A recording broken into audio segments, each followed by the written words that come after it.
graus exponenciais. E eu não sei se os colegas sabem, a Assembleia Legislativa do Estado do Rio de Janeiro tem um novo projeto de lei agora, está sendo discutido, que sugere, foi feito pelo Bolsonarinho, sugere o símbolo do BOP, né, como patrimônio cultural da cidade do Rio de Janeiro. Né? Quer dizer, dentro desse contexto, os dados de 2007, eles apontam um crescimento de quase 20% no número de execuções policiais. Nós temos 1.260 pessoas mortas, quando a gente sabe que esses dados ainda não revelam um número maior oculto pelas quase 30% de delegacias que não foram ainda legalizadas e informatizadas nesse sentido.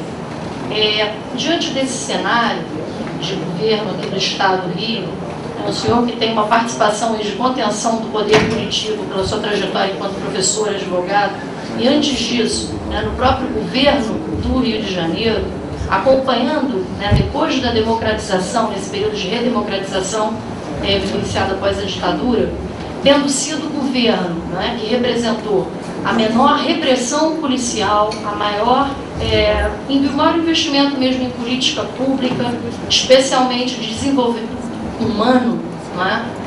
Eu queria que o senhor colocasse, dentro das dificuldades que o senhor sentiu, explicitadas pela mídia, né, pela opinião pública na ocasião, como ser encorajador para esses juízes aqui, né, para a democracia, porque certamente nas decisões, né, que contenham mais esse poder punitivo, encontrarão a mídia como um grande obstáculo sensacionalista nesses discursos. Então, a sua experiência corajosa, ousada na época, né, à frente do Poder Executivo, que sentiu mais drasticamente esse poder da mídia, que o senhor pudesse deixar um pouco desse registro encorajador aí para os juízes para a democracia.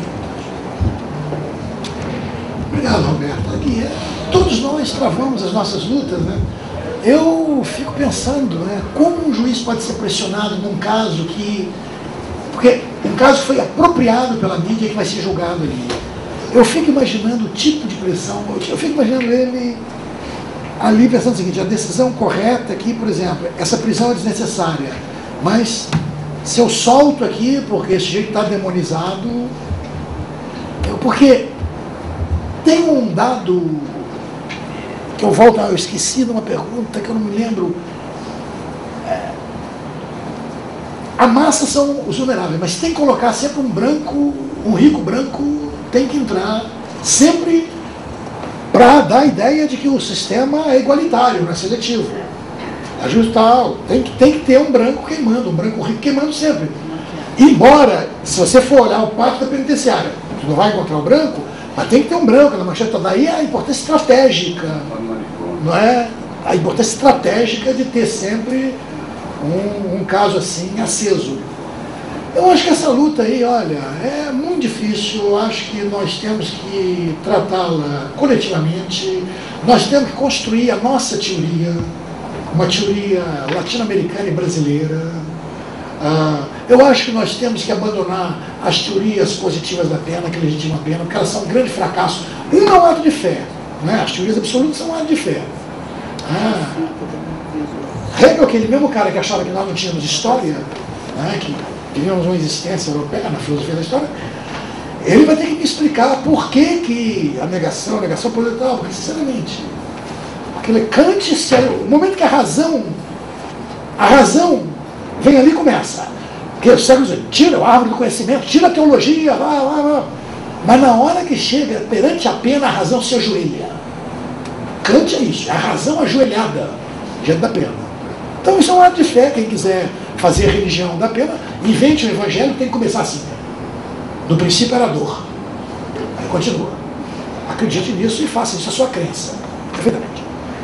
Quem negue, porque as teorias preventivas, toda vez que elas foram ao banco de prova, foi um fracasso. Então não tem maneira. O que nós temos é que partir para uma teoria negativa mesmo.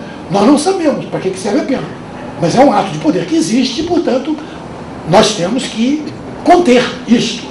Isso é contido através de um saber muito recente, criado a partir do século XIX, criado como contrapoder, que é o direito penal.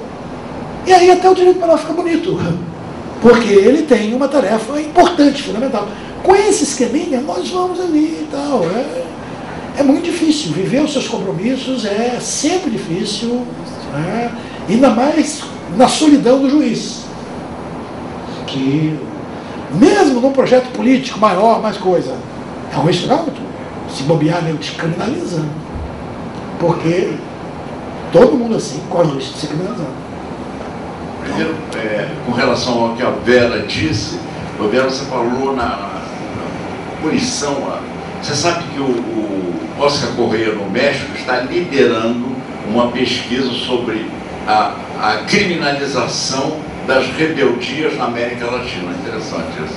A criminalização das rebeldias na América Latina é um ponto.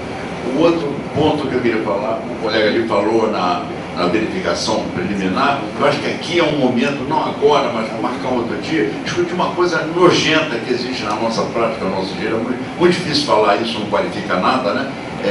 Nojento é o que disse o governador, que do ventre das mulheres na favela é uma fábrica de marginais, não é? Isso eu não vejo coisa mais nojenta que isso, inclusive antibiológico e antiteleológico. Mas eu queria dizer, entre as coisas nojentas, a tal auto de resistência. O auto de resistência é um negócio que a gente tem que reagir contra isso. 4 camaradas assinam que ele resistiu à prisão. Isso tem que fazer um estudo sério contra isso, né? Isso é um ponto fundamental.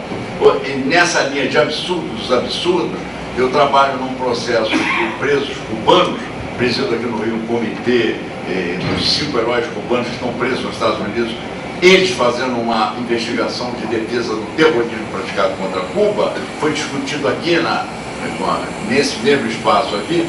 Você sabe que um deles foi condenado a 2 penas de prisão perpétua. Então eles precisam morrer, ressuscitar mais 15 anos.